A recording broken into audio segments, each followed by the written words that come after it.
I drove past actually just the other day. I have a goddaughter and she turned 5 and her birthday party was like at the like it's like a gymnastics park Oh yeah. that's like right behind Big Game. Yeah, at the oh geez, I can't even I can see it. I can't think of the name of it right now. Yeah, I I can drove see the past. buildings. I Synergy. looked over. Yes, Synergy. Yep, I looked over. Yep. I'm like Big Game. I'm like, can I go tour that real quick? And they're like, oh no, we got to do the birthday party. So, um, Yeah. but I noticed I wanted to ask who Tom is. It Lepich? Lepic. Tom Lepic. Lepic, yeah. Who's Tom Lepic? So Tom is he was a old West High coach. He actually wrestled at Iowa back in the day. Then he was the head coach at Iowa City West for a long time, and then he became a very successful real estate developer, and just realtor in our area. And he always supported wrestling and specifically West High and whatnot. And so like when I was in high school and everything, he helped all of us kids out. So when we needed somebody to name the room after here, and we needed a financial push to get things going. I went to him to sell him the naming rights of the gym because I knew he would support wrestling in our area. Gotcha. Cool. Yeah. Is he still around? Oh yeah. Yep. So Uh-huh. he's a busy guy. He's into horse racing and wrestling like crazy. He's actually going to go to Croatia with us for Felicity's World Championships in 2 weeks, but he got some award that he's going to have to stay behind and do for this horse racing thing. Dang. That's kind of a bummer. But Yeah, good for yeah, him. But yeah, yeah, I saw the name on there. I'm like, gosh, I gotta ask him because I just had no idea. yep, You know. But cool. I think it's also cool that you named it after somebody who may not be as known. We're having a conversation about him because he's not this as well known. I mean, I'm sure you could have named it after quite a few people in the wrestling community that some people already knew. Um, but I think it's cool that it's Tom Lepic. yeah. So, He's like I said, he's been in wrestling, man, for phew, 50 plus years over in this area. That yeah, he's really meant a lot to our community. I can tell you that in a yeah. lot of different ways. I guess I should say, I'm sure a lot of people know who he is. I don't want to Yeah. downplay him, No, no, but no. I You're guess good. yeah, I didn't know. And so Yeah. when I saw Tom Lepic, I was like, okay. But cool. Yeah. So the whole complex is named after Tom? So yeah, so we have this is like the Tom Lepic Wrestling Complex is what we Uh, call it, yeah. and obviously big games hosted out of here. Yeah. Coach Lepic's got some grandkids that come here and stuff like that, and our families are really close. We work together on a lot of things. Yeah. Okay. Cool. How did you land in North Liberty?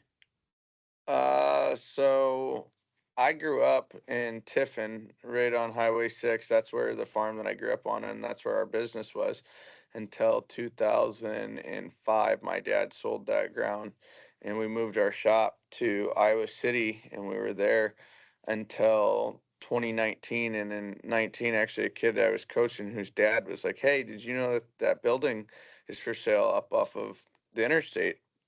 And we were like, "Yeah, we looked at it. It's just too much money, blah, blah, blah." And Yeah. he's like, "Well, did you know that there's a second floor in there?" And we were like, "No."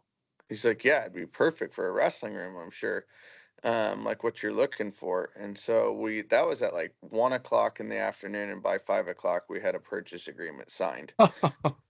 Wow. Yeah. And So it moved really quick. But then yeah. it was just perfect because it was big open space and split down the middle that we could that we could run our business out of here and the wrestling club. So you just purchased the top floor? No, my family, me, my dad, and my brother, we bought the whole building. Gotcha. Okay. Yeah. Okay. Nice. And what business are you running out of there? Carew Landscaping. My dad started it in Um, 1988, and my brother and some of our other family members help him run it today. And we got about 50 guys that work for us. Jeez. Yeah. And so you were running that out of your home, then you were saying in Tiffin. Um, Yeah, so like when I grew up, like the business was at the house that I was located at, where I grew up, Yeah. and our shop was just right down below it. And then we moved it to Iowa City, and I still lived in Tiffin, through high school and whatnot. And then, obviously when I went to Iowa, my dad was kind of doing it on his own and with my brother and a bunch of the guys that still work here today. And then after I moved back from Montana is when I really got heavily involved with our family business. Yeah. Landscaping. So what exactly landscaping wise do you do? Just We everything? do everything. Yeah, Yeah. we're from mowing your lawn, applicating it, to putting in swimming pools and, hardscapes and everything else. We do everything in between.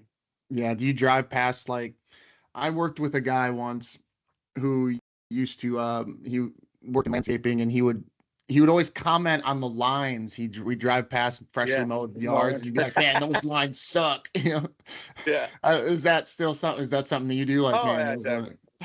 Yeah, you definitely have that, you know what I mean? Where you're like, or like, the most famous thing for anybody like us is like if I'm driving with my wife, I'm like, oh, well, we did that house. Oh, we did that Yeah, house. yeah, yeah. And I know it drives her nuts because she doesn't care at all, but I'm like, I could tell you like the year and everything, you know. Wow. Dang, and you have 50 guys. I mean, this is no small No, operation. no, it's a pretty good size operation. And that's probably like the biggest we are during the year. Most of the time we're probably high 30s to low 40s. But during the summer months, when we have wrestlers from the club or, a bunch of our college kids will come back and work for us during the summer and whatnot, we get summer help. And then, we start getting a little bit more lean and mean through the fall. Yeah. What do you like to do most about landscaping? Like, do you like to mow the lawns? Do you like to, put up the retaining walls? I know that's a little more laborious or laborious, Yeah. but it still looks nice at the end of the day when you're done. You're like, man, that I did that. That looks nice. I like our hardscape stuff. I mean, to be honest, the funnest part about our job is getting to work with dudes that we've been around for forever. Yeah. Or like our friends. We got a bunch of friends and family that work here now. Like guys that coach with us at big game coach, work here and whatnot. So honestly, the best like the morning and the afternoon, like when we all are standing in the shop BSing, but I like our hardscape projects are, they're the coolest things that we do, Yeah. transform an entire area into something, pretty awesome. Yeah. Do you work mostly with like commercial or residential? Uh, we're about 50-50, I would Really? say. Yeah. Hmm. I don't know why I'm kind of like shocked by that. I figured, I guess typically you kind of really sway one way or the other, like, we're more Most residential, but we'll do. Yeah, most people do. I think that we're just diversified enough and have enough guys that we can kind of do everything. We Mhm. still stay in people's yards, by mowing and doing some of those things that maybe don't make as much money these days, but it Yeah. leads to doing more residential services, for people and remodel type stuff and whatnot. And it's just good advertising to be in the neighborhoods. But Yeah. then, and it leads to a lot of snow contracts, but then we do a lot of big commercial type stuff too. So, you know, just basically rolling with whatever is coming in that year. Yeah. So it sounds like as I feel like a lot of landscape companies do, like during the winter, you do snow removal and things Yeah. like that. Okay. Yeah. Okay. Snow's a big deal for us. Really? We we send out a ton of guys for snow in the winter. Do you like that? Do you care much for snow removal? I love snow in general, and I like the cold weather, so I don't mind it at all. Yeah. Now, when I was a kid, I used to think going and doing snow removal with my dad was like cool, right? Because we got to Yeah. get up in the middle of the night and go, and then, miss school sometimes, or school is already canceled and you're already awake, go coyote hunting or something like that. But the older I get, it's not as much fun to get up in the Yeah. middle of the night. But Yeah. the first snow of the year is always exciting. It's fun coming in, and we'll have the better part of 100 guys out for snow. Whoa. So yeah, a lot of the time. So like, with all the people that are helping us, and so you get to come in the middle of the night and you get to see um, all the trucks, getting gassed up and ready to roll. It's pretty neat. I can understand that. like while everyone else is sleeping, you got this group of guys, especially 100 of you, or you have upwards of 100, and you got all these guys with one common purpose who are, you could be tired, but you all have like this really good attitude, and you're just raring to go, and you just go out and do your job. That I can understand that would be a pretty cool experience. You have all these guys with one common goal. Yeah, it's cool when all the equipment goes out and everything all at once, and you know, it's so calm a lot of the times when it's snowing in the middle of the night that it's kind of nice. I don't know. Yeah. Is there, not to call anybody out, but have you had a couple guys like from your club who was like, yeah, I'll come help you, I'll come do snow removal, or I'll come landscape, and then they get out there and they were just kind of maybe kind of a dud. And you're like, geez. Oh, dude, you interviewed Hunter, didn't you? Garvin. Yeah. Ah, Hunter. Okay, he was one of Garvin, them. Garvin wasn't a dud, but they can tell you some stories. Really? Let's just say that I used to be harder on those boys on a job site than I was in a wrestling room. Really? Yeah. We had a few Wow. talks about how fast I wanted to see a rake moving, that I didn't want to see it stop until that were a little serious. Yeah. But we've had some kids, man, that have come to work for us in the summer where you're like, hey buddy, obviously you've never done this before, but like, this is how we make money. So Mm-hmm. like we need you to step it up. And you have some of those talks, and it's good for them because they realize, like the real life stuff, right?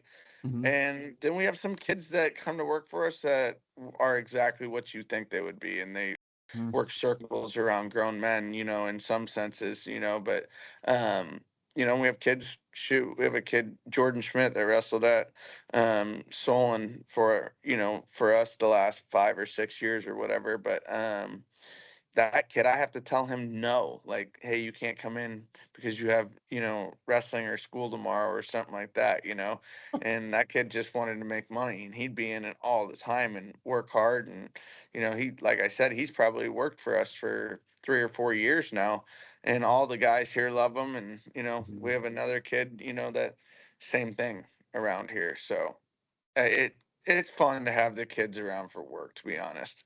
Yeah. Yeah, and I'm sure like it's probably both fun on both ends of the spectrum. You have a kid like Jordan Schmidt who's just a dog who just comes in and just works his butt off and enjoys it, and you just love having him around. But it's also probably kind of fun to have somebody like Hunter who, yeah, may not be a dud, but you can kind of give him some crap, like Yeah. kind of rag on him a little bit for the, not the lack of effort, because obviously he's working hard, but you know, it just makes for a fun stories, I guess. Oh yeah. I mean, we used to have wrestling matches. My dad would have to tell me like, "Hey, you can't be letting those guys wrestle on the job site," and things like that. And then I have to remind my dad that I remember when I was a kid and him wrestling guys for their paychecks and things like that. I'm like, "Oh yeah, where do you think I learned it from?" Type thing. Yeah. Speaking of your dad, did you get were you able to open that? I don't know if you even attended that text I sent you last night about I the. started I started to look through it, but it was later when I saw it, and I was already in Yeah. bed with my 2-year-old. Yeah. Um, so no, I didn't get a chance to completely look through it. Yeah. Um, Gosh, it was from like 1983 championships, and I saw Jeff Carew in there, and I was like, whoa. when he was I, wrestling for Loris. yeah, Yeah, yeah. I thought it yeah. was kind of a cool blast from the past there. I'll I think have you went, to, yeah, yeah. I'll have to check that out now. I wasn't completely sure. I figured it had something to do with that, but Hmm. it's Yeah. funny because like I grew up, with my dad obviously introducing me to wrestling, but like he didn't really talk a whole lot about like his wrestling or anything like that. I just met people that knew him from those days or whatever. And, he was an all right wrestler in high school, and then, wrestled in college a little bit, but, really didn't talk about it a whole lot, but always introduced us to the people from his past that were, really important and influential wrestling people. And, so it kind of that's what got us rolling. Mm-hmm. It, It's definitely interesting. Have you sort of over the years started to talk to him more about it, or has he have you kind of gained some knowledge about his I wrestling? mean, I know about it, you know, but like it's one of those things, like, you know, I know like highlighted things for him, like that he enjoyed, or low lighted things, you know. It's Hmm. kind of weird because like sometimes I think about that. Like I don't talk a lot about certain things, you know, with myself. And like I don't my dad's like a dude that I don't know, he just not live in the past and talk about his own wrestling. Like when we Hmm. were kids, like he just made it clear like, hey, I didn't succeed in wrestling, but it's not about like I don't want you guys to be good because of that type Hmm. thing. So I feel like that's why maybe he like kind of shied away from some of that, was just so it didn't ever feel like, you know, he was trying to make us better than what he was type thing. Hmm. So it's kind of interesting. Yeah, yeah. He went. I think the one I sent you went. I think he went 1-2 at that national tournament. But you Hey, know, not to tell him. DMP, yeah. we call that a Dippin' Dots kid in our club. Are you serious? Yeah. Where did you get that? How'd you make that up? A Dippin' Dots kid. I mess with kids, man, and try to make Hmm. light of like sometimes these people, man, parents and kids, they take this stuff so crazy. I'll be like, you know, it's okay to make fun of like getting beat or something, like, right? Like I always tell people, like for me, like anybody that knows me, like if one of our kids loses like a big match or something crazy, like, you know, the first thing I do is make fun of them about it, like right away. You know what I mean? For me, like healing is with laughter, right? Like that's Hmm. just kind of how I am. So like, but then there's another side of it, right? Where like parents like, you know, coddle their kid and whatever. And so like I started messing around and I'm like, oh well, don't worry, like you guys, when you get beat, you know, Jimmy, like you'll go to the stands and your parents will, you know, they'll feel bad for you and they'll go buy you some Dippin' Dots to make your day better. And so then, and I'm like, you know, a tie-dye near fall t-shirt at Tulsa, something like that, just kind of joking around. And then it just stuck where now people Hmm. are like, you know, we had a kid a couple years ago beat a kid at the AAU state tournament. And this is funny, but maybe not one of my prouder moments, but I don't know. Maybe it is proud. I don't know. This kid beats this other kid in like maybe the blood round to like place at AAU state. And he turns and looks at me and goes, another Dippin' Dots kid. And I'm like, oh my God. I'm like, don't say that. Don't say that ever again out loud in front of anybody except for when we're in practice. Like, you can't do that. And this kid was young. Like, I mean, he might have been like, you know, whatever the youngest group is there, like what, third grade? I don't know. But it was funnier than heck. And so now, like, yeah, like we mess around. I tell the kids all the time, like, the only way you can eat Dippin' Dots at a tournament is when you win it. So, like, now that's a There you thing. go. Like, Yeah. our kids will win it or place or whatever, and then they'll go get ice cream at the end, you know. And I Hmm. don't care if they eat ice cream during the tournament. It's just me joking around. Yeah. You know, I'm thinking though, as you're saying this, is that sometimes a not how do I say this?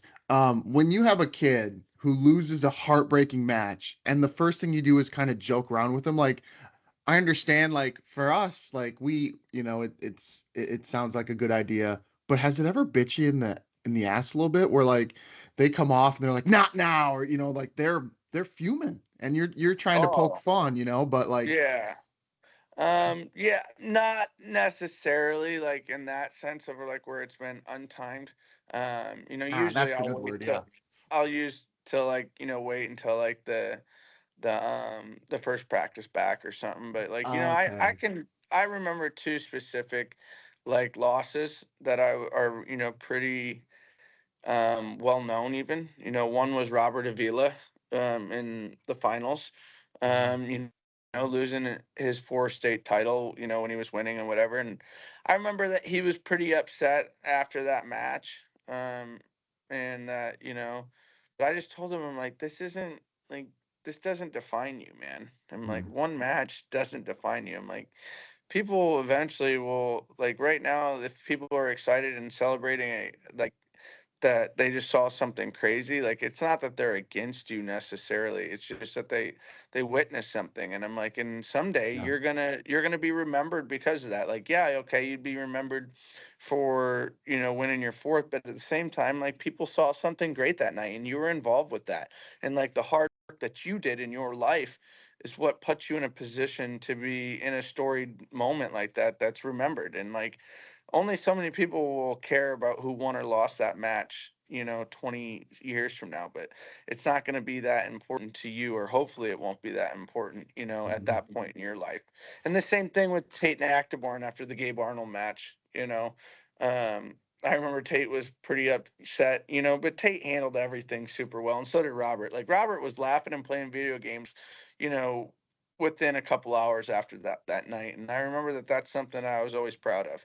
And then, on Sunday night, Robert came to club practice, Mhm. and that said a lot to the rest of our kids. Like, we're not gonna cry and hide in the shadows and pretend like it's anything more than what it should be. That thing might have just happened again. Looks like, oh, there you go. Never mind. We got you back. Yep.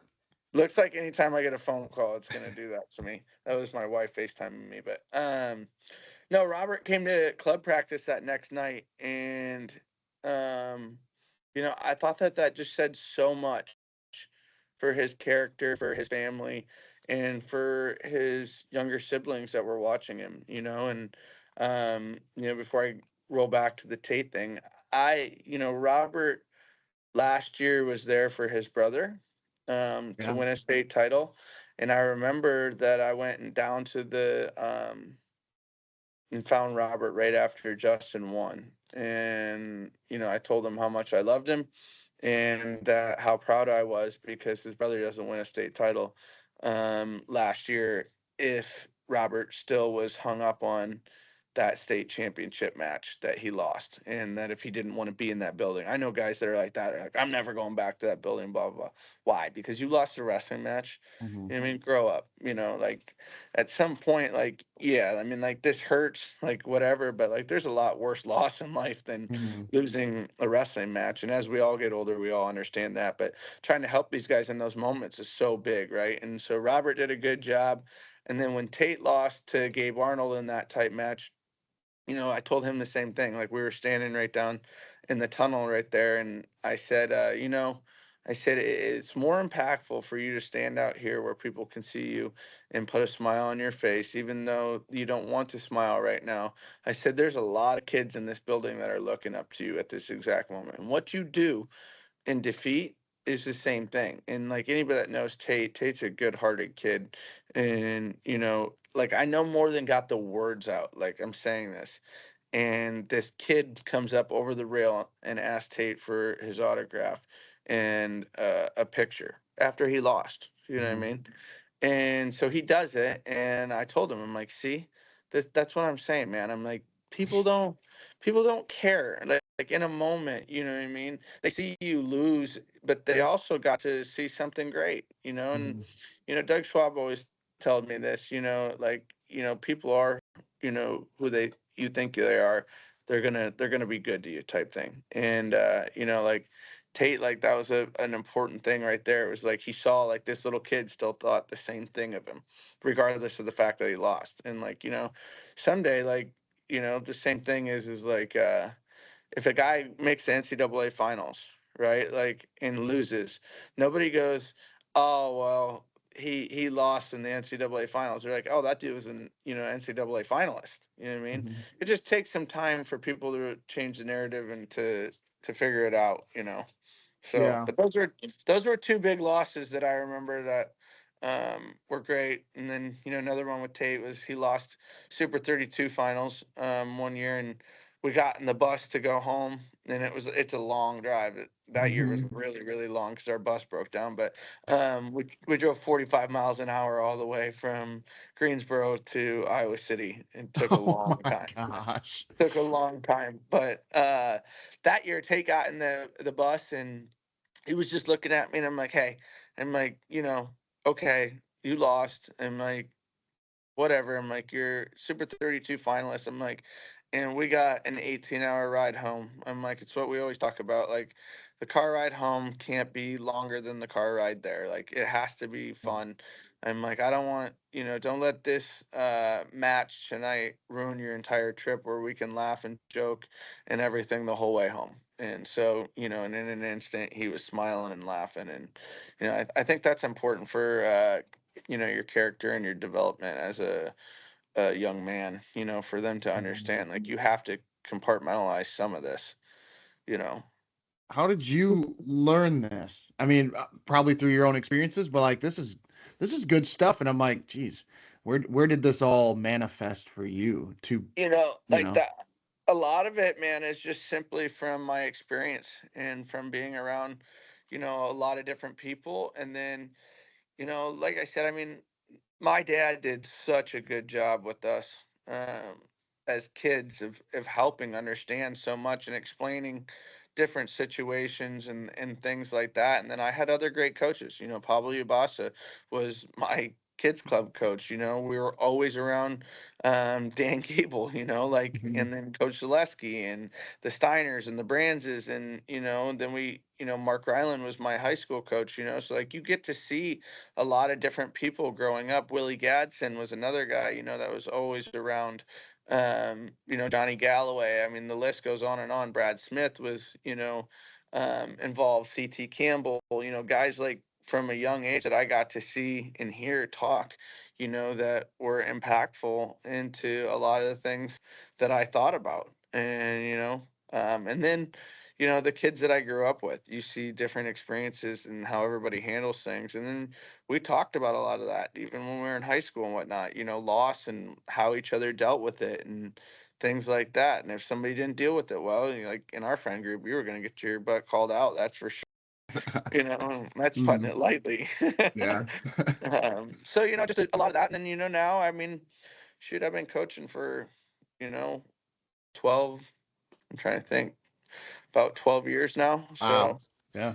you learn a lot. Uh, when I was younger, I didn't do so well maybe in some of those positions. Hmm. And you learn over time. Rylan told me one time, like, if you're that emotional about something, he's like, you're not going to last that long in coaching. You gotta learn to relax a little bit, and not take it so hard, when your kids lose. And I'm like, I don't know about that. I'm like, feels Hmm. like, you put it, you just want it so bad for those kids because you see how hard they work. And so, but that's something that I talk about now. And like, even, recently had a discussion with, a very high level, coach, um, that we were just talking about not emotionally charging every situation, like that you can't, like, some kids respond better to it when you pick it up, some kids don't, but you really have to understand the individual, and that helps a lot, including right after loss. Like there's some kids that I've coached, man, that like you just don't even approach them. Like you just, you hand them their stuff and you give them 5-10 minutes, maybe longer in some cases. But some of those guys, you got to talk them off the ledge a little bit too. And I coached a kid recently in the last couple of years that I learned that, and it was um, a different challenge in my wrestling or my coaching career, because like typically where normally I would tell a kid, hey, no, you listen to me right now. Like I'm not playing your game. You're not gonna Hmm. walk away from me, do anything like that. And so like me and this kid, we just had a talk. I'm like, hey, I get it. Like you're not trying to be disrespectful or anything like that, but like I demand your respect the same way you demand it from me. Um, that's how it works. But I'm like, there's no good that's happening in me trying to talk to you right after a match. I'm like, because you don't hear it. You're, Hmm. you're so, so wound up in whether you won or lost. I'm like, that I gotta kind of take a step back from you for like 10 minutes and then we'll talk. And once we did that, like it was really good, you know. And that specific individual taught me a lot in coaching. I can tell you that. Yeah, isn't it? I don't want to say funny, but um, interesting. Like it doesn't matter how long you're going to be in this, you're going to have instances where you're like, wow, I've never dealt with that before. You Oh know? yeah, yeah. What's funny is like even if it's challenging, I Mhm. find myself after the fact being like, man, I appreciate that. Like Yeah. that, because after you do something for a long, long time, if it some of it is repetitive, right? But like Hmm. individuals that show up, that's what you want. Like you want to see the diversity within inside of the kids you're coaching. And a great coach will tap into that. And Mhm. you got to know the good and bad characteristics of these kids to help connect with them. And in some cases, you share that. Like if let's say that I didn't do this right in my career. That's one of the if I see that out of a kid, that's one of the first things I'm willing to tell them is, "Hey dude, look, I did the same thing right Mhm. here, right now. You can hear it. If there's somebody in the room that lived through that with me, I'll call myself out right in front of them, you know what I mean, so that they can confirm that I'm not just blowing smoke at you, Mhm. you know what I mean? Like that I'm the same way as you. I just want you to be better than me. That's it. You know what I mean? I'm trying to help you. And so, yeah, I mean, it's good. How long would you have given yourself? So, hypothetically, you're the coach and you're also the wrestler. So this is high school Dylan Carew. How long would you have had to give yourself before you approached yourself and talked to you after a loss?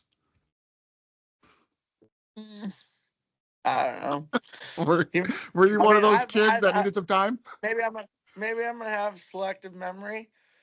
I definitely know there was a couple times where my high school coaches, Mark Ryland and Matt Orton and a couple of these other guys had to tell me, basically shut up and listen. But Hmm. I think I did a good job probably of listening in those moments. I think I was always pretty coachable, but there's definitely remember some things that I could have done better.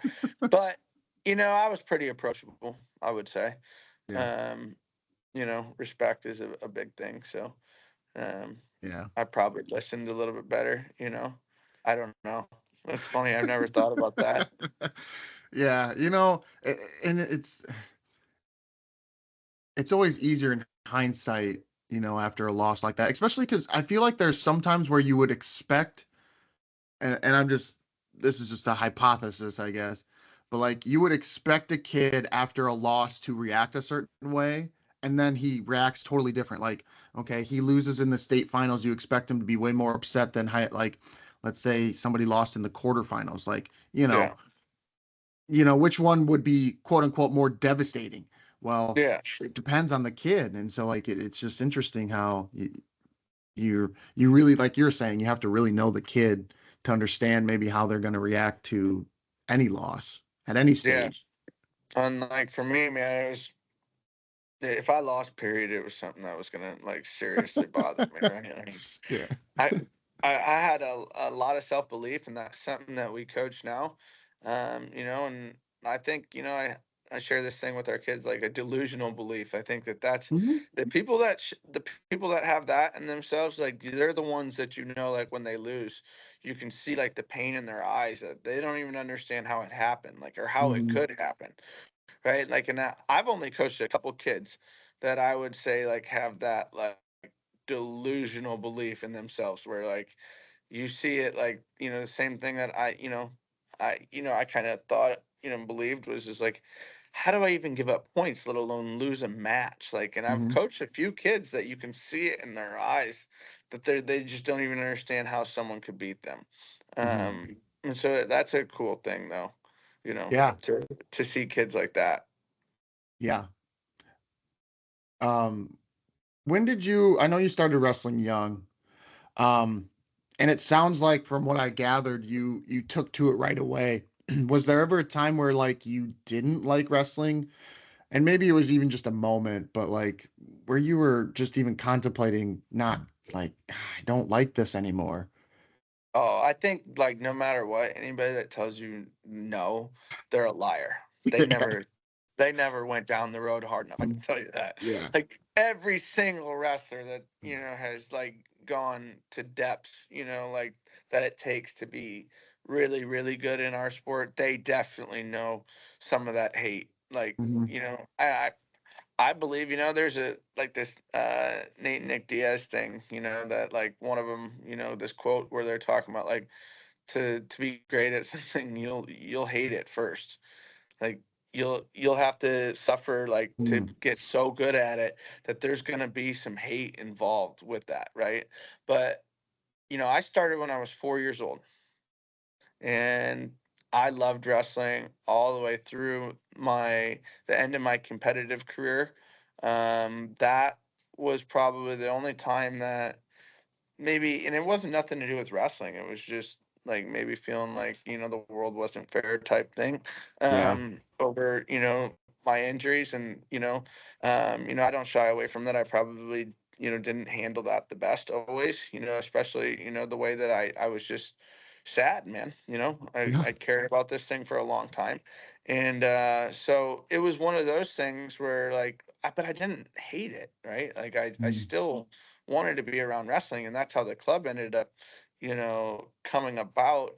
But like, I genuinely, I remember tough times, but I don't Mhm. ever remember like being like, man, I want to quit. I hate this. I'm sure, guaranteed, my dad would probably laugh, but I'm sure at some point I said those magic words, right? Like, every Mhm. stupid kid probably does it Yeah. one point or another, right? But like, um, no, man, I mean, wrestling's been so influential and so important in my life since I was, 4 years old. Mhm. And, I just turned 34 the other day, and I'm still getting to do things in the sport of wrestling that make me happy. And, um, getting to chase certain things. I told my wife here recently, when Felicity made the senior world team, I'm like, it's crazy because like I was thinking about it. I'm like, 30 years ago, when I was 4 years old, I was Mhm. convinced that I was going to be a world champion, right? Like, and that didn't happen, Mhm.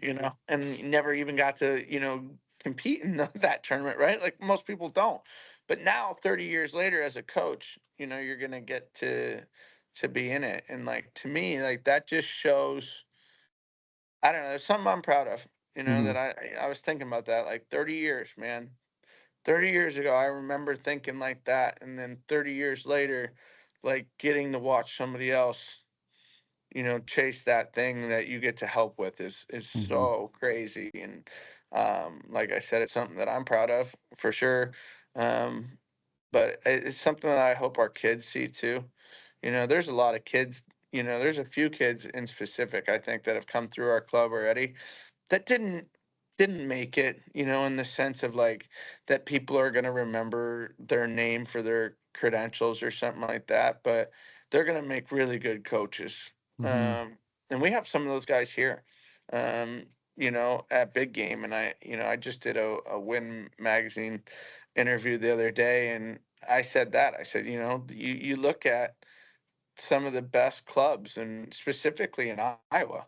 I mean, our best clubs are ran by guys that, you know, credential wise didn't make it, or Mhm. whatever, however people want to say that, right? Like they weren't, in Iowa, our expectations are NCAA champions, All Americans, world and Olympic champions, and medalists. And you know what? It's good reminders for, all of us to, look at how many great high school coaches there is. Look at how many good college coaches, weren't national champions. Look at Yeah. how many, clubs in the United States right now that are doing amazing things are led by guys, that are just giving back. Like that's an important thing, Yeah. Did you ever, well, for one, I'll say, 30 years ago, when you said you were going to be a world champion, you know, you didn't maybe anticipated being this aspect, but you can still be a world champion, you'd be a world champion coach. Yeah, So, yeah. you know, That's, I mean, I think, participating in it, in any sense is important.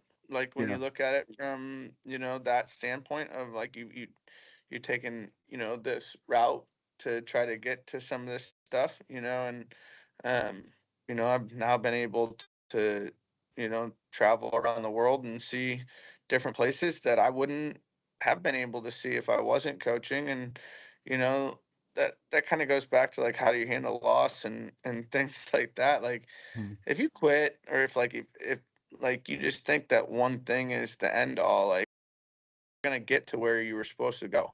Like Yeah. that's something that, and maybe I've always thought about that too, is like is there, is that loser talk to like people who are like, oh well, it was meant to happen type thing. Like I don't know if I believe any of that, but I do believe like you just roll with the punches and end up Hmm. where you end up, and like keep moving forward. And like that's what we tell our kids. Like wrestling's gonna be over for you at some point, Yeah. like competitively. So like who are you gonna be when wrestling, competitively is over? Hopefully it's somebody that, learned a lot, and is able to take those things into the next phases of your life. And if you coach, share your experiences, but be as good as you can be, along the way, because it's a short ride. I mean, and wrestling can be a vehicle for you. It can be something that can move your life forward, in a lot of positive manner. So don't get hung up on, like these short term wins and losses. And, because like you said, like we just said, 30 years from now, who knows? Mhm. You might get to go, to the senior world championships. It just might be in a different capacity. Yeah. And it can in your case, like you can even attest to it. I mean, it may end before you're ready for it to end, Oh yeah. or before you Yeah, thought it definitely. was going to end, you know. Um, and also you can attest to not only how to handle loss, but adversity. I mean, there was quite a few times where you dealt with not necessarily a loss, but a physical injury, where Yeah, that, I mean, setbacks. that, yeah, and that's almost as devastating as a loss, and how you handle that is mentally also just as important, um, as losing a match. Yeah, I'd say So, it's harder, to be honest. really. Yeah, I mean, I think that that's something that, like, in any athletics, like people probably don't talk about it enough, or like that it's not coached enough. Is like, competitive sports injuries are very, very hard on people. You know what I mean? And like, so like that's something like when one of our kids gets hurt, like, I'm trying to check in with them, trying to make sure, Mhm. like, hey, are you good? Like, because I know, like, it's hard enough, like, to not be able to do something. It's harder to be hurt and be trying to come back to do what you want. And there's a lot of doubt whether or not you're going to be what you were before these injuries, da da da, all these different things, that factor into it. And so helping, through that is important, very important, I think. Mhm. And then you're going to have kids that, hopefully none of us have to do it, but like, there was people that told me, like, you should be done. Like, Mhm. this is too much, think about the rest of your life, type thing. And hopefully we don't ever have to coach somebody that you have to have that conversation with. And thank God that there's people strong enough to do that. Yeah. What's it like wrestling with no ligaments in your knee? Man, I don't, not easy. It hurts. Um, Like, are you able to bend it? Like, what? I mean, for one, I guess my first question is why are you even doing it? You know, but for two, I guess like yeah, what kind of is it? Just a dead leg there? Like I'm just trying to understand. um, Like if I'm watching, we watch Spencer Lee do it. We watch some of these guys. yeah, Spencer They're Lee is doing just, it. it's just literally absolutely insane.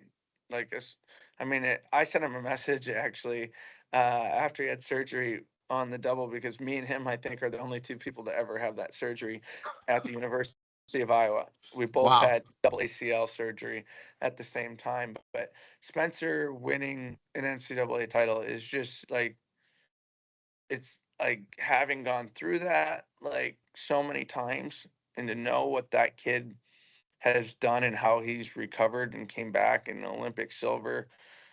I mean, I literally just couldn't give him enough credit for like what he's done, because like that Mhm. is so difficult. I mean, wrestling injured at all, is so hard, right? Mhm. But like that's a very significant injury. I mean, some people never come back from one, ACL injury, let alone, multiples. So and injury wise, like what's it like, each case is different, right? Like, but it's hard, I wrestled my senior year of high school pretty much with the whole year with the torn ACL, MCL, meniscus. Um, and that was difficult. I remember that. And then it just kept happening in Yeah. college. And so, like, for me, to be completely honest with you, it became something that I was like almost used to. Hmm. And Yeah. now, it's just something that I deal with. You know, I had another one a few years ago. Seriously? Oh yeah, I think 4 years ago I had my neck, elbow, knee, and shoulder all done in 4 months. Just Oh my gosh. a month separated of all of them. Is it just the way you wrestle or what? You I not don't drink enough know. milk as a kid? I don't know. I mean, Apparently I drank too much pop, I think. I don't know. And then I just don't know. One of those things that unfortunately, like the injury bug has been something that I've dealt with for a long time. And, you know, thankfully we've had, you know, kids, you know, and I don't ever think it had anything to do with like training or anything like that, Mhm. because like we really weren't, it wasn't that crazy. You know what I mean? In the sense of like, I never really got, you know, tired or hurt from being tired or like worn down going into practices, things like that. It just happened. And thankfully now, like for kids that I've coached, we haven't had that many injuries, and you know, nothing that's been super, super significant yet, Yeah. um, in a kid's life, which is, you know, really good. Yeah. So if you can think about it, how many surgeries in total have you had? A lot. um, You just walk in probably the university and they're like, "Hey, Dylan, what are you getting done oh, today?" there's definitely a few people that definitely know me up there. Yeah, from like that. I mean, Yeah. like I said, I mean, I there was the one year there where it was every month for 4 months that I was in there, and I don't, I know how many like different operations I've Hmm. had. And it's well over a dozen. Jeez. Um, but I have had 6 ACLs, I think now, which Wow. is crazy. Between the two of them? Yeah, yeah, I'm gonna think. Wow. Uh, right, three, five. I've had five, Five. five ACLs. Sheesh. Yeah, I mean, mentally, like we talked a little bit earlier. I mean, the first one's obviously devastating, but like, is it more devastating the more times it happens yeah, but in a way? it also like almost becomes more like realistic.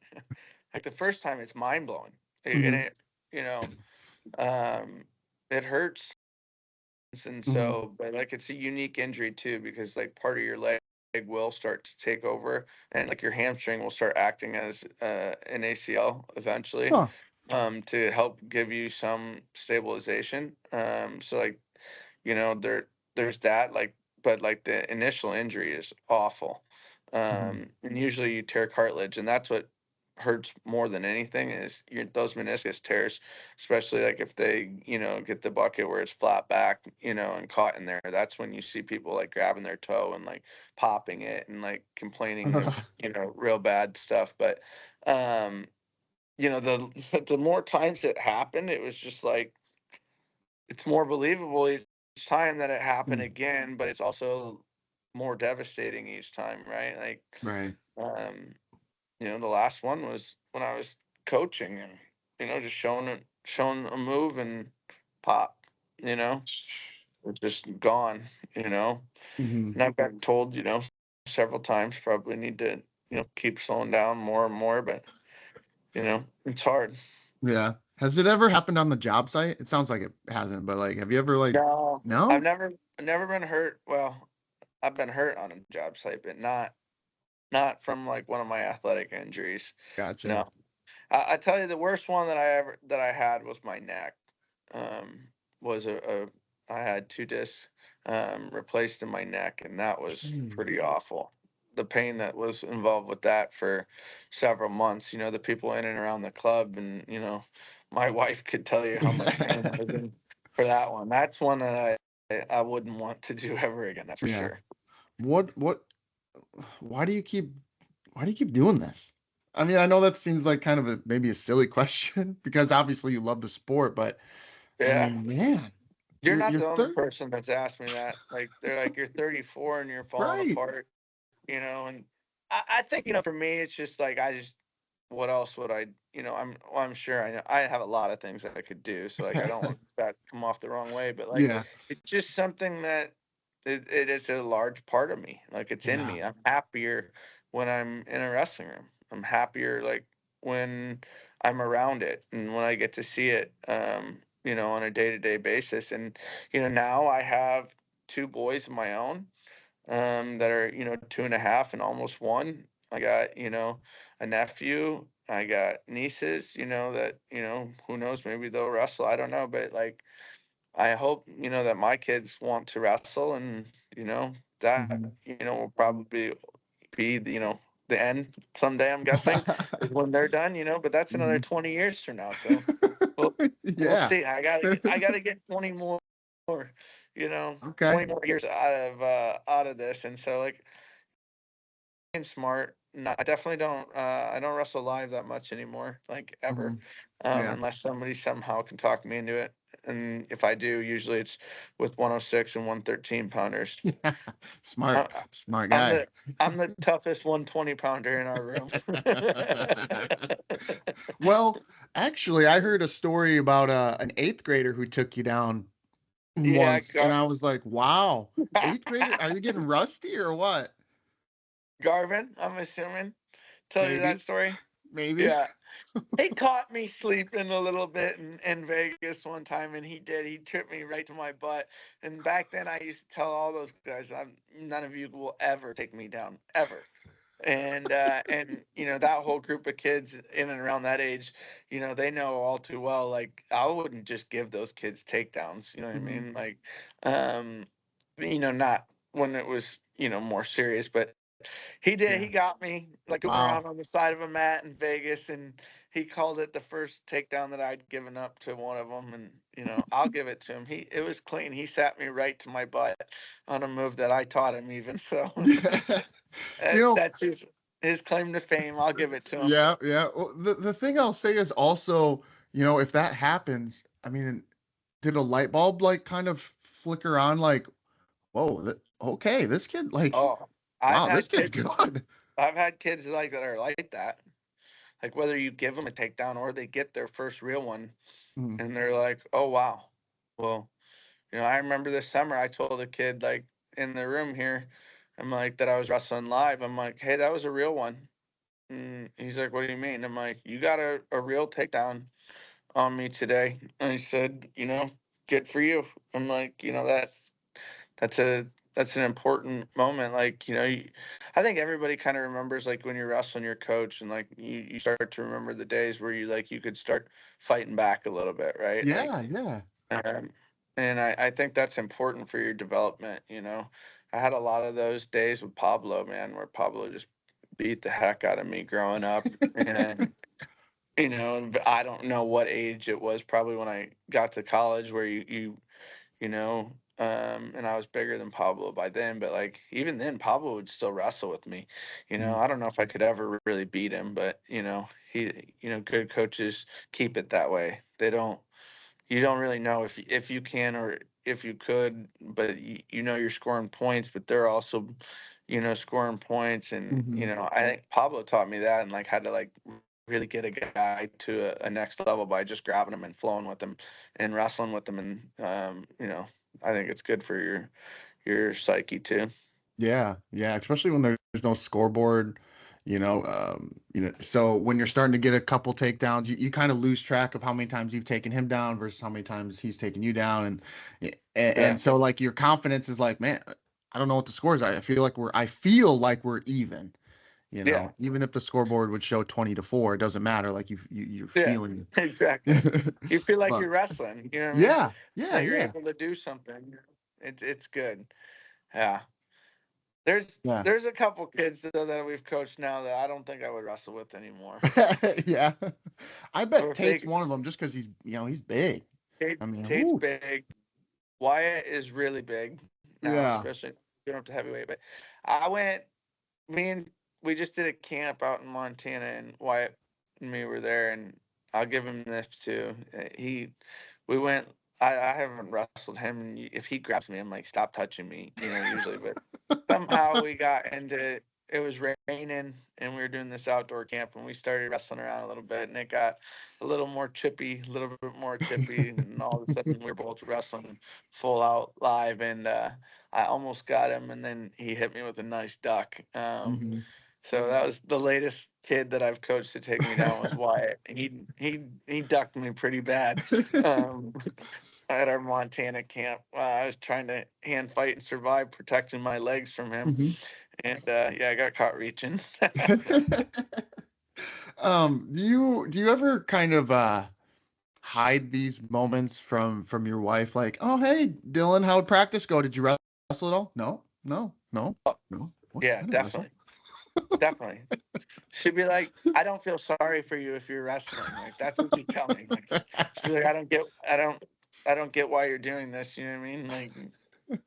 Like you just don't understand. It's like it's like I can't stop. Like you know Yeah, what I mean? Like yeah. we have a couple coaches up here that would be like, why, like grab me and be like, what are you doing? And I'm Hmm. like, dude, I'm like, I can't, like, you know what I mean? Like, I have to, Hmm. right? But I'm better about it now. Like, I mean, back then I used to wrestle, shoot basically every day. But, when I had those surgeries a few years ago, that really, I didn't do anything on the mat for, 2.5 years at least, Yeah. of like wrestling live. And now, in the last year, I've kind of started wrestling with the kids a little bit more as I feel comfortable. I think it's important. You hear David Taylor talk about it, and like me and David were talking about it when we were in Montana, but it's important to wrestle with your guys. You know Yeah. what I mean? It's important for them to understand, like, hey, coaches still got it a little bit. You know what I Hmm. mean? Like, Yeah. and it's a good message, for the rest of the kids. You got to kind of let them know, like, hey, there's still a final boss type thing. You know, Yeah. I, Yep. Yep. I don't know if I don't think I have that title anymore, but you know, I'll still act like it with them. Yeah. How did I'm sure you've been asked this, but I'm curious how the Montana connection even began. I think was it due to hunting at first? Yeah, yep. Hunting took me out there. Well, actually, Why I did a camp. Montana? Like why specifically Montana, I guess. I did a camp out there is what happened. I met some people that were really great. And then they introduced me to some other people, and then it introduced me to more people. And then the next thing you know, I had an opportunity to go out there and ended up spending like 4 years there. And Nice. a lot of it with the Dagans and a Yeah. bunch of the other families. But it was a really good opportunity and learning experience for some other things, and it really kind of helped me close the door on some of my competitive stuff Hmm. and just move transition into the coaching world is really what it did for me. Yeah. The best. Yeah. Man, Jarrett, I bet wrestling Jarrett was just difficult because he's just a Yeah, different, you watch him at 149 and you're like, man, he is just different than all the other 49 pounders just yeah, because of his he's his length, you know. yeah. I remember I used to tell people about him, and they'd just be like, kind of shake me off, and then especially if they saw him, they'd be like, that kid is not a wrestler. Yeah, right. Yeah, and he still doesn't. Look like it. But I've always told people that like Jarrett Dagan is as tough as they come. Hmm. Jarrett had some unfortunate injury stuff too, towards the end of his career that really kind of maybe put a hindrance on things, and then the one, the COVID year when they stopped the tournament, Yeah, you know, that was probably as good as he'd ever been, was right then. So it would have been, if ands and buts types thing. But yeah. he All American a couple times, and he had a great career. But like he was just so tough, man. Like Mhm. I don't know, like in wrestling him, he was mean, he was long, he just didn't stop. And like what you didn't understand is like you were wrestling like two guys because you have to wrestle all that length, right? Mhm. Like you really have to wrestle through his whole body, and it's Yeah. super hard and tiring. Like that people would wrestle through it and then not understand how tired they are very quickly. But yeah, it's kind of funny. I remember a story from one of his college coaches calling me during his freshman year, where he kind of started rough, and then about halfway through the year, something happened in a practice, and he was like, "Hey, you were right." And he's like, that kid's very tough." And I'm like, "Yeah, he'll be all right." Yeah, yeah. He ended up being all right, you know. Yeah, yeah. Um, But his whole family's like that, though, man. It just starting with his old man, Terry Dagan, is there's only mhm, one of that guy in the whole world. yeah, He taught those boys a lot. yeah. I think it's awesome that you have this connection with Montana. Um, partially because, we don't think of Montana as like this wrestling mecca. When you think of the Yeah, wrestling states, Montana isn't one of them. But to have you go out there and have like a kind of a second home base, if you will, out in Montana to help promote and grow the sport in that state is awesome. It's what we need. yeah. Well, I agree. It's been really good, man. I met some amazing people out there, including the place that we just did that camp. Those people have been so good to me. There's so many families there that helped from the start. That people really don't know how impactful they were Yeah, into the success of big game even in Iowa. They don't the people here don't necessarily understand, like, without those people it really wouldn't be a thing. You know what I mean? yeah, And the you know, I yeah, there's some people that don't get enough credit, that's for sure. But I don't know if they'd even want it, to be honest, or they'd yeah. laugh and think, but like I said, but the success here that we have, it all, derives from there. I can tell you that for sure. And those initial people um, that were involved with that. Yeah, did big game start in Montana? So we did, like, right before I went to Montana. We had a summer here in Hmm. Iowa. We weren't really like a club. We were running practices, and Yeah. we had a bunch of kids wrestling for us and whatnot. And we were gonna kind of kick things up that fall. And then just things went a little bit different, and I ended up having that opportunity and went to Montana, and never looked back. So Hmm. it's kind of a unique start, here in West Branch, was that summer, and then, you know, really, the big kick was in Montana. How did the name Big Game come about? I love it.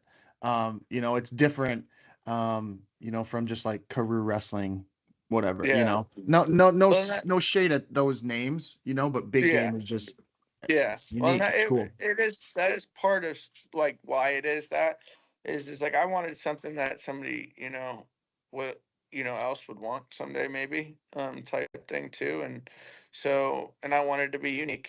Hmm. I liked the colors a lot. Um, it really had a lot to do with that. Me and some friends we liked, dirt track racing, and big game tree stands had a pretty sweet racing team. Um, and we met the owner and whatnot a few times. He's really good friends with one of my good buddies. And we just kind of talked to him about, like, hey, what would you think if we, did this wrestling club and called it this, wouldn't be like the same thing, but, like, we just don't want to end up, in trouble either. Yeah, for sure.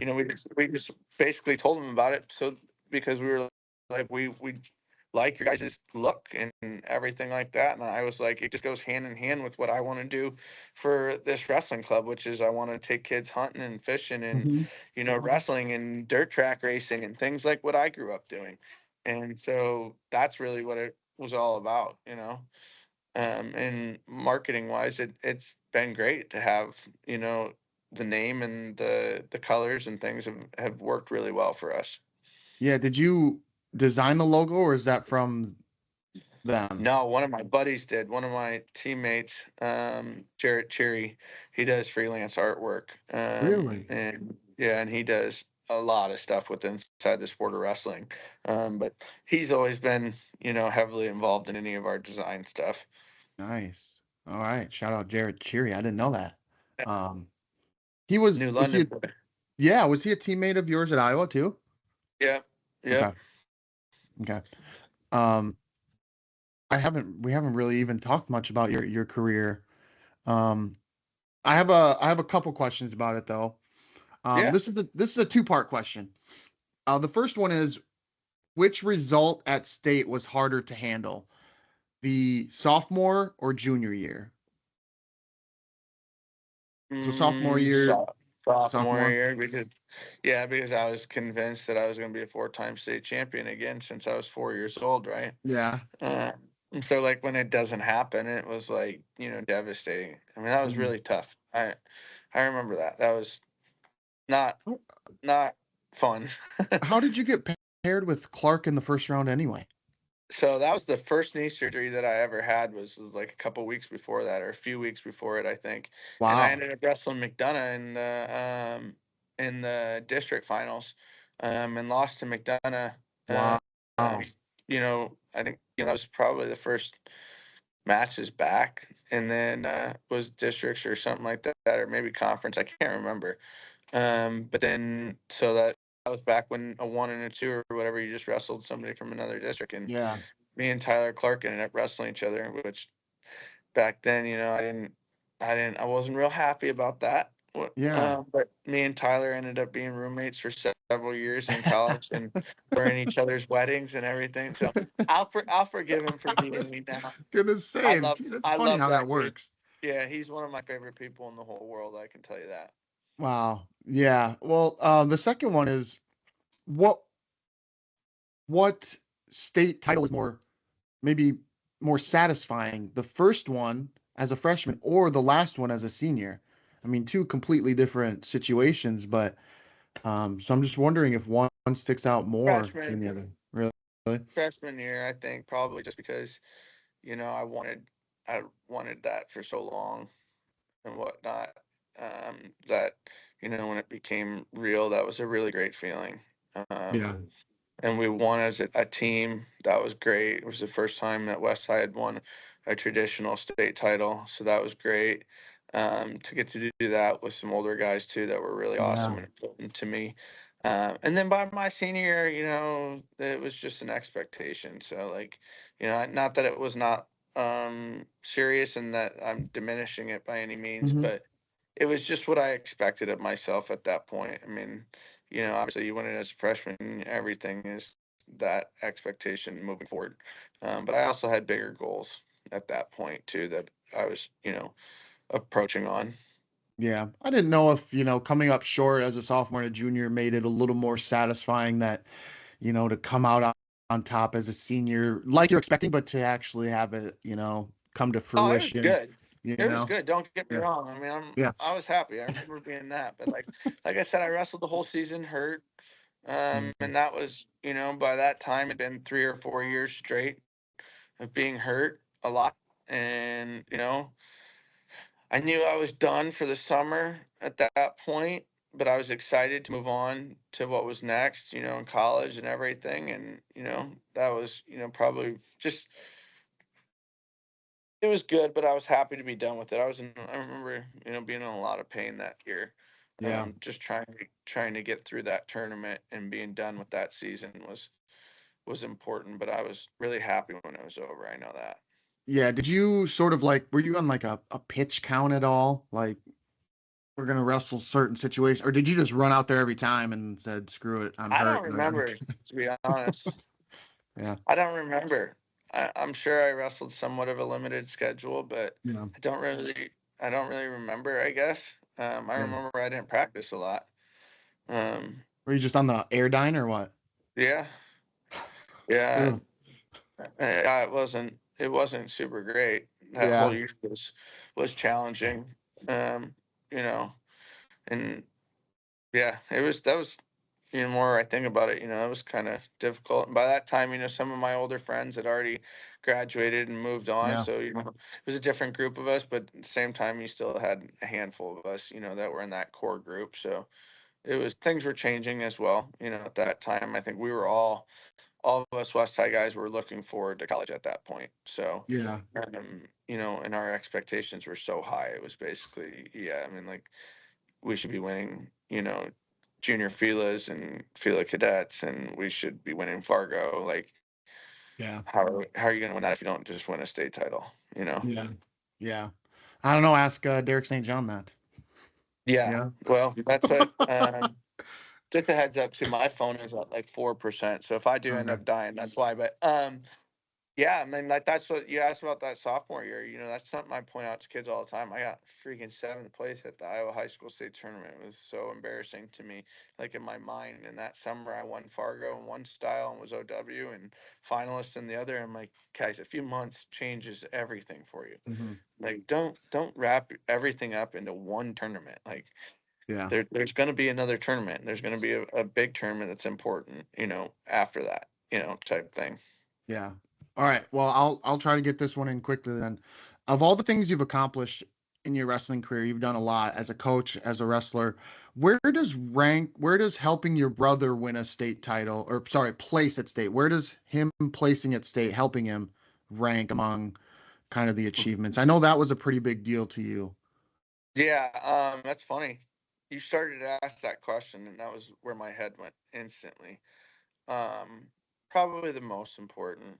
I Wow. mean, I would say. I mean, like, there's just nothing like, getting to be there for one of your siblings, and especially your little brother. And my brother didn't wrestle. He was really good as a little kid and then didn't wrestle for a long time. And so to see him then come back into it and kind of get one of the things that was important to him, that was awesome. I mean, and my older brother was his coach in the corner, and Wow. so that's at the top of the list. I mean, it really is. And Hmm. then there's some other things that have happened along the way that have just been unbelievable experiences. And I've been lucky to coach some great kids. I've been lucky to be in this sport for so long. But I cried like a baby when my brother won a state medal. That I know for sure. That was really good. That Yeah. that's How did a you? good place for me to think about. Yeah, yeah. The other thing to think about here that might be fun is your wife, um, Brooklyn, is Yeah, she's TJ Seabolt's sister. yeah. How did that Um, happen? we knew each other from when we were young. We used to work, work out with those guys, and down in southern Iowa. And then TJ went to Pablo's as well. Everybody went to Pablo's. Yeah. Um, like everybody went to Pablo's, and so we knew each other for forever. And then their parents split, and when we got to college, and she moved up to Iowa City, I asked her out a couple times. She said no a couple times. I just Wow. stayed after, and eventually got lucky, I guess. Wow, she said no. Wow. Well, Yeah. good for you. Anybody that knows my wife knows that she's doing what she wants to, period. Yeah. Um, I you were also I'd be what? remiss I'd be remiss not to say though, man, like I'm super lucky that Yeah. my wife is a Seabolt and knows wrestling, because like again, the same thing about the Carew Landscaping people and my wife. Like, if these people didn't know wrestling and didn't care about it, and my wife like sees,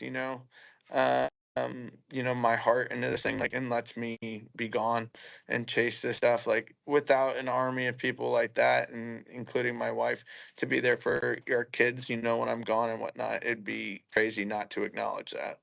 Yeah. Yeah. Because I got one more thing though that maybe Yeah. if your phone dies, great. But I heard that your state semifinals, your junior year, you had McDonough on his back, but he like tapped out or something, and the ref stopped the match. Is Yeah. that what happened? I gave up 2 penalty points. I don't remember exactly what You gave up two happened. penalty points. Yeah, but I think I lost by a point or two or a couple points, gave up a couple penalty points. I had a move that I did that was pretty infamous at that point. I think actually like my junior and senior year, I had to like show referees what the move was. I had to like give a demonstration at the state tournament. Wow. It was crazy.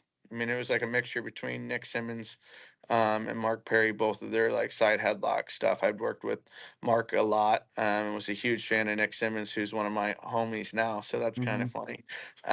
But yeah, we got into that position, um, and I got called for it. I mean, it was something that they pretty well made clear that it was going to be a judgment call, and it just didn't go my way. You know, Wow. Matt was a super tough competitor, and Mm-hmm. he got the best of me those couple years in high school. And we've been friends for forever, and then teammates at Iowa. You know, it's funny though. Like I used to like care about like the high school thing, like when it happened, right? Like Right. when it happened, right then it was like something that bothered me, especially that match, maybe a little bit. But then at the same time, like after it, I was just like, whatever. Like I'm in college now, and like nobody cares about like if you won a state title or how many or anything like that. And Yeah. then over time, you don't even acknowledge like any of that, right? Like Yeah. it'd be crazy for me to be like, oh yeah, state when I was 14 or state when Mm-hmm. I was 17, bro. Yeah. Yeah. uh, the other thing I wanted to throw in here real quick was you were on some teams in high school with some hammers, Nick and Nate Oh yeah. Moore, St. John, Evan Shaw, Grant Gambrell, like the list goes on and on. I'm just curious though, were any of them like on the surface, obviously they're tough SOBs, they wrestled and they were tough. Were any of them kind of like just kind of nerds? Or just like, man, he's just this guy. If they really knew him on the mat, he's a savage, but off the mat, man, he is something else. Like, Um. No. no, okay. No. Most of these dudes were. They were what you saw. They were pretty hardcore. Mhm.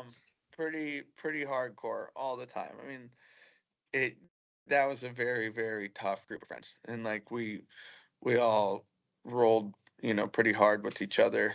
Yeah. And held each other to a very high standard all the time. Nobody was very soft. Yeah. That I can think of.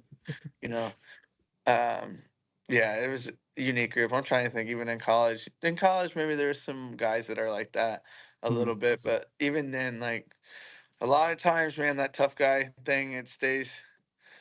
It's part of you while you're competing, I guess. Yeah. Nowadays I could tell you so many dudes that are goofballs. You know what I Yeah. mean? That are Yeah. nothing like what they were when they're competing. You know what I mean? Mhm. Which is a good thing.